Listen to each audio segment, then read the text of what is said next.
কালি আপোনালোকৰ সংবাদ মাধ্যমত শুনিছোঁ লুৰিণজ্যোতি গগৈয়ে হাতৰ চিম্বলত বোলে তেওঁলোকে ইলেকশ্যন খেলিব। সঁচা নাই মিছা আপোনালোকে এইটো অসমৰ ৰাইজক জনাই দিব। লুৰিণজ্যোতি গগৈ আৰু কংগ্ৰেছ এতিয়া বহুত বেছি পাৰ্থক্য দেখা নাই, কিন্তু লুৰিণজ্যোতি গগৈ ডাঙৰীয়াৰ পাৰ্টীয়ে বোলে মই ছ'চিয়েল মিডিয়াত দেখিবলৈ পাইছোঁ, সংবাদ মাধ্যমত ক'ৰবাত দেখিবলৈ পাইছোঁ, লুৰিণজ্যোতি গগৈয়ে বোলে হাতৰ চিম্বলত অসম জাতীয় পৰিষদে ইলেকশ্যন খেলিব। এইটো সঁচা নে মিছা? আৰু এইটো যদি সঁচা হয় তেনেহ'লে কংগ্ৰেছ, AJP, AIUDF তেওঁলোকৰ বিৰুদ্ধে তেওঁলোক এটা শক্তি, হয়তো তেওঁলোকৰ লগত আৰু কোনোবা যোগ হ'ব পাৰে, তাৰ বিৰুদ্ধে ভাৰতীয় জনতা পাৰ্টি বা NDA আমি শেষ বিন্দু 23 টকালৈকে যুদ্ধ কৰি যাম। কালি আপোনালোকৰ সংবাদ মাধ্যমত শুনিছোঁ লুৰিণজ্যোতি গগৈয়ে হাতৰ চিম্বলত বোলে তেওঁলোকে ইলেকশ্যন খেলিব। সঁচা নাই মিছা আপোনালোকে এইটো অসমৰ ৰাইজক জনাই দিব।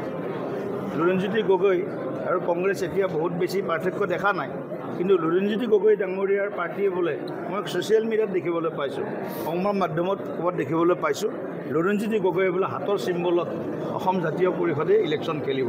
এইটো সঁচা নে মিছা?